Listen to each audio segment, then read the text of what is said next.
Dear Martha, I want to express to you and your family my deepest condolences on the loss of your father.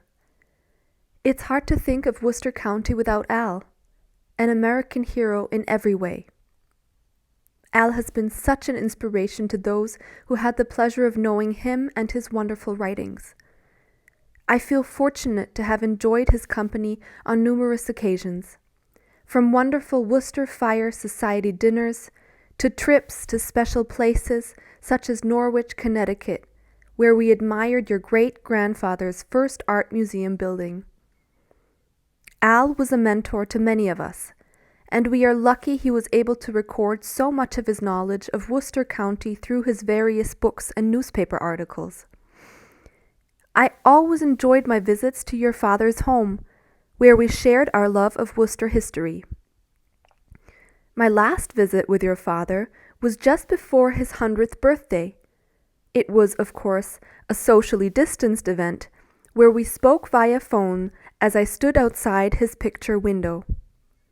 Of course, we had to take a break when I used my smartphone to take the attached photo. One final glimpse of an amazing man whom I so admired and will never forget. Jim.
I have so many good memories of times I spent with the Southwicks.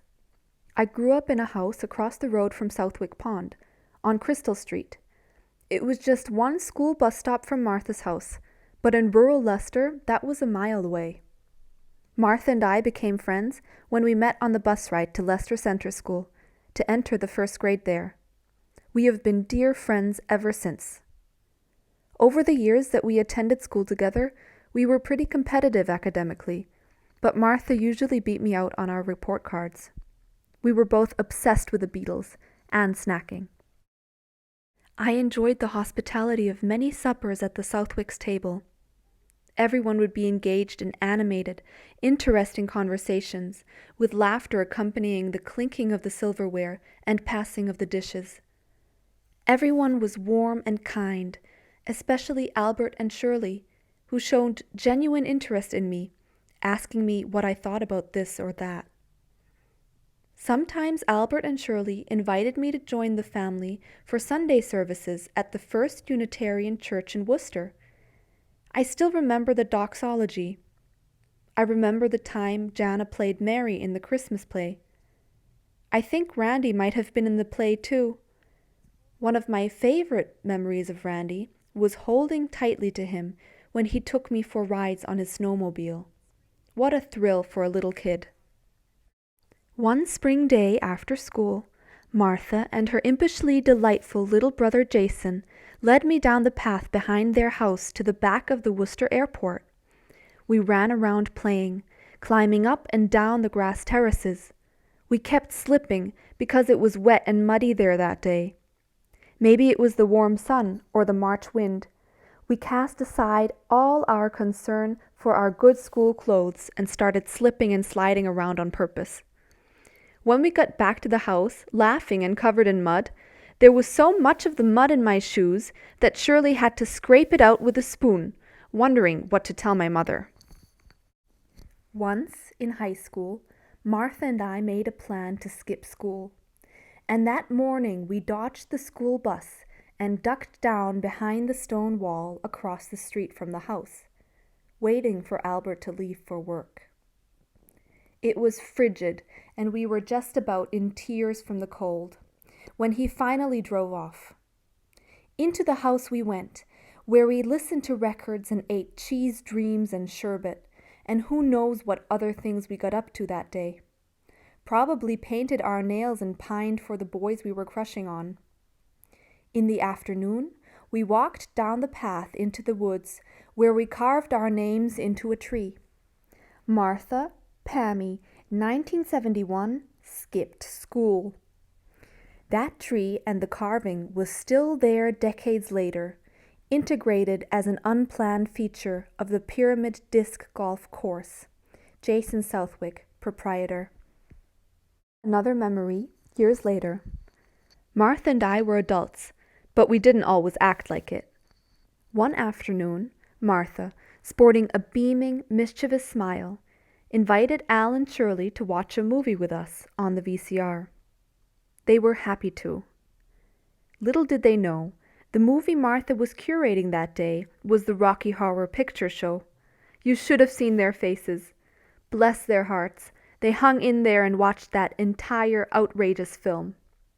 For those unfamiliar with the Rocky Horror Picture Show, imagine a movie with a threadbare plot and a bunch of crazy transvestite aliens running around while breaking into song. Al and Shirley were as mortified as we expected them to be, and Martha and I laughed about that prank for years. These are just a few memories with Albert B. and the Southwicks. I thank all of the Southwicks, including Naomi S., the late Shirley, and the late Aunt Anne, for being good friends to me, then, now, and always. Pammy.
Albert Southwick was a prolific producer of words. He had a long career as an editorial writer for the Worcester Telegram and the Evening Gazette, retiring in 1985.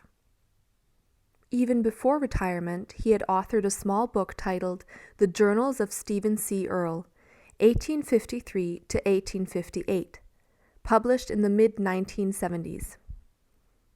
He probably began work on the second and best known of his books, Once Told Tales of Worcester County, around the time of his retirement. Its popularity inspired him to write more Once Told Tales of Worcester County, and he narrowed his historical focus in the book 150 Years of Worcester. His less well-known books in the early post-retirement period were The Worcester Club at 100 Years and The Johnson Family of Hyde Park and Sag Harbor. He frequently wrote columns for local publications in these years, including for the Worcester Telegram, who were still publishing his work until very close to his final months at age 100. In his 90s, with the help of his son Jason and daughter Martha, Al Southwick published some collections of his writings using the new print-on-demand services available online. Shortly thereafter, Martha began collaborating with Leicester Historical Society member Kenneth Peterson to produce 14 more books, including several more writing collections and 3 books of new material edited and designed by Kenneth Peterson. The writing and collections include 3 volumes of selected writings, 4 volumes of Down on the Farm articles, 4 volumes of World War II correspondence between Albert B. Southwick and Maple Hill Farm, a collection of articles from the Middle East in 1967 titled The Wall, a small book titled The Molasses Act, Source of Precedents. In his last 3 books, he focused on his hometown of Leicester. Leicester Recollections and Leicester Notables were looks at people, places, and events in Leicester history. His final book, Maple Hill History and Memories, focused exclusively on the people and events associated with his childhood home at Maple Hill Farm. In an article published by his alma mater, Clark University, shortly after Al's 100th birthday, he summed things up very nicely. He said, "I enjoy writing. That's why I do it."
Vida eased ABS through his final chapter at 101 Marshall Street.